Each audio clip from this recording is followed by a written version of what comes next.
Hello दोस्तों, welcome back to my channel. तो कैसे हैं आप सभी लोग। आई होप कि आप सभी लोग अच्छे होंगे। दोस्तों, वेद, स्मृति और पुराणों के अनुसार आत्मा की गति और उसके किसी लोक में पहुंचने का वर्णन अलग अलग मिलता है। हम पौराणिक मत को जानेंगे, लेकिन पहले संक्षिप्त में वैदिक मत भी जान लें, जो कि गति के संदर्भ में है। वैदिक ग्रंथ के अनुसार आत्मा 5 तरह के कोष में रहती है: अन्नमय, प्राणमय, मनोमय, विज्ञानमय और आनंदमय।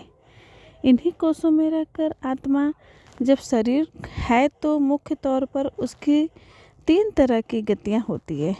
पहला ऊर्ध्व गति, दूसरा स्थिर गति और तीसरा अधोगति। इसे ही अगति और गति में विभाजित किया गया है। ऊर्ध्व गति, इस गति के अंतर्गत व्यक्ति ऊपर की लोक की यात्रा करता है। ऐसा वही व्यक्ति कर सकता है जिसने जागृत, स्वप्न और सुषुप्ति में खुद को साक्षी भाव में रखा है या निरंतर भावना की भक्ति की है। ऐसे व्यक्ति पितृ या देव योनि के सुख भोग कर पुनः धरती पर जन्म लेते हैं। स्थिर गति, इस गति का अर्थ है व्यक्ति मरने के बाद न ऊपर के लोक गया और न नीचे के लोक में, अर्थात उसे यही तुरंत ही जन्म लेना होगा। यह जन्म उसका मनुष्य योनि का ही होगा।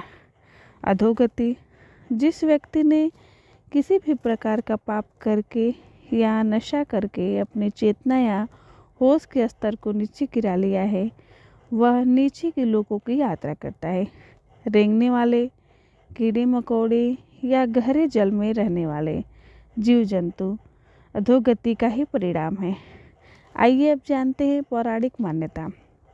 पुराणों के अनुसार जब भी कोई मनुष्य मरता है या आत्मा शरीर को त्याग कर यात्रा प्रारंभ करती है, तो इस दौरान उसे 3 प्रकार के मार्ग मिलते हैं।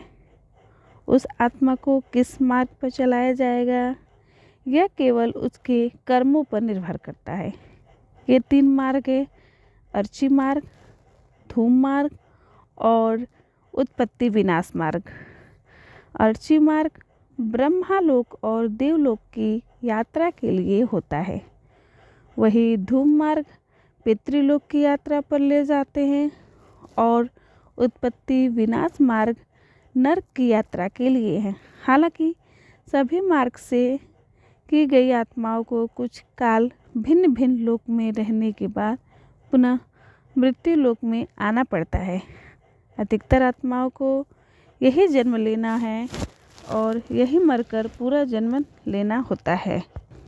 यजुर्वेद में कहा गया है कि शरीर छोड़ने के बाद जिन्होंने तप ध्यान किया है वे ब्रह्मालोक चले जाते हैं, अर्थात ब्रह्मा लीन हो जाते हैं। कुछ सत्कर्म करने वाले भक्तजन स्वर्ग चले जाते हैं, स्वर्ग अर्थात वे देव बन जाते हैं। राक्षसी कर्म करने वाले कुछ प्रेत योनि में अनंत काल तक भटकते रहते हैं और कुछ पुनः धरती पर जन्म ले लेते हैं। जन्म लेने वालों में भी जरूरी नहीं कि वे मनुष्य योनि में ही जन्म लें। इससे पूर्व ये सभी पितृलोक में रहते हैं, वहीं उनका न्याय होता है। आत्मा 17 दिन तक यात्रा करने के बाद 18वें दिन यमपुरी पहुंचती हैं। गरुड़ पुराण में यमपुरी के इस रास्ते में वैतरणी नदी का उल्लेख मिलता है। वैतरणी नदी विष्ठा और रक्त से भरी हुई है। जिसने गाय को दान किया है वह इस वैतरणी नदी को आसानी से पार कर यमलोक पहुंच जाता है, अन्यथा इस नदी में वे डूबते रहते हैं और यमदूत उन्हें निकाल कर धक्का देते रहते हैं। यमपुरी पहुंचने के बाद आत्मा पुष्पोदका नामक एक और नदी के पास पहुंच जाती है, जिसका जल स्वच्छ होता है और जिसमें कमल के फूल खिले रहते हैं। इस नदी के किनारे छायादार बड़ का एक वृक्ष है, जहां आत्मा थोड़ी देर विश्राम करती है। यहीं पर उसके पुत्रों का या परिजनों द्वारा किए गए पिंडदान और तड़पड़ का भोजन मिलता है, जिससे उसमें पुनः शक्ति का संचार हो जाता है। यमलोक के 4 द्वार है: 4 मुख्य द्वारों में से दक्षिण के द्वार से पापियों का प्रवेश होता है। यम नियम का पालन नहीं करने वाले निश्चित ही इस द्वार में प्रवेश करके कम से कम 100 वर्षों तक कष्ट झेलते हैं। पश्चिम का द्वार ऐसे जीवों का प्रवेश होता है जिन्होंने दान पुण्य किया हो, धर्म की रक्षा की हो और तीर्थों में प्राण त्यागे हो। ऊर्ध्व के द्वार में और अर्थात उत्तर के द्वार से जो आत्मा प्रवेश करती है, जिसने जीवन में माता पिता की खूब सेवा की हो, जिसने सत्य बोला हो और हमेशा मन वचन कर्म से अहिंसक हो।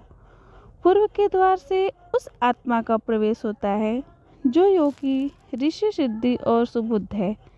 इसे स्वर्ग का द्वार कहते हैं।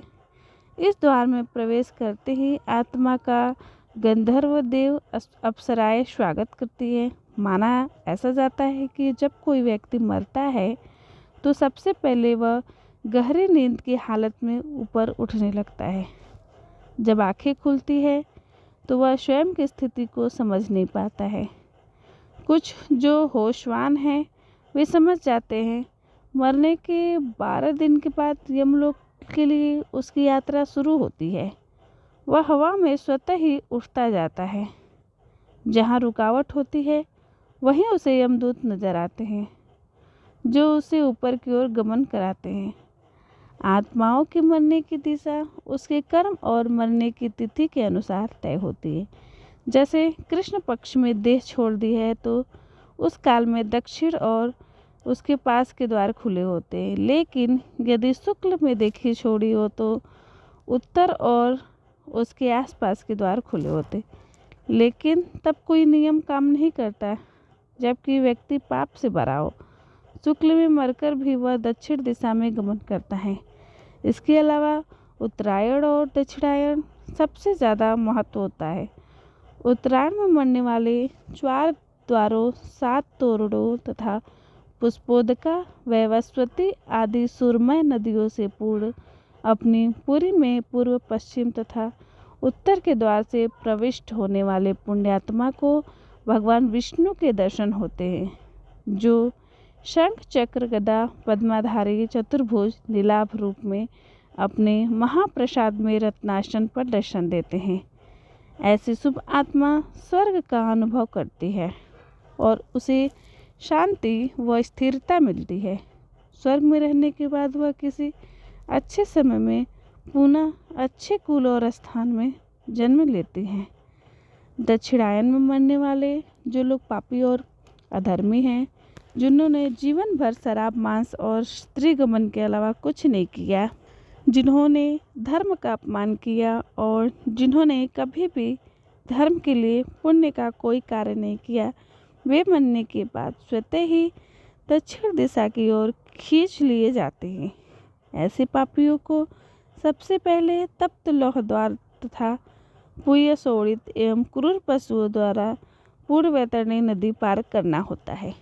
नदी पार करने के बाद दक्षिण द्वार से भीतर आने पर वे अत्यंत विस्तार पूर्वक सरोवर के समान नेत्र वाले, धूम्रवर्ण प्रलय मेघ के समान गर्जन करने वाले, ज्वालामय रोमधारी, बड़े तीक्ष्ण प्रज्वलित दंतयुक्त संडशी जैसे नखों वाले, चर्म वस्त्रधारी, कुटिल भ्रिकुटी भयंकर तमवेश में यमराज को देखते हैं। वहाँ घोरतर पशु तथा यमदूत उपस्थित मिलते हैं। यमराज हमसे सदा शुभ कर्म की आशा करते हैं, लेकिन जब कोई ऐसा नहीं कर पाता है तो भयानक दंड द्वारा जीव को शुद्ध करना ही इनके लोगों का मुख्य कार्य है। ऐसी आत्माओं को यमराज नरक में भेज देते हैं। थैंक यू दोस्तों। तो कैसा लगा आज का वीडियो? मुझे उम्मीद है कि आप लोगों को अच्छा लगा होगा। अगर अच्छा लगा तो प्लीज़ राखी फैक्ट्स चैनल को सब्सक्राइब कीजिए, वीडियो को लाइक कीजिए, शेयर कीजिए और कमेंट बॉक्स में अपनी राय ज़रूर दीजिए। Thank you.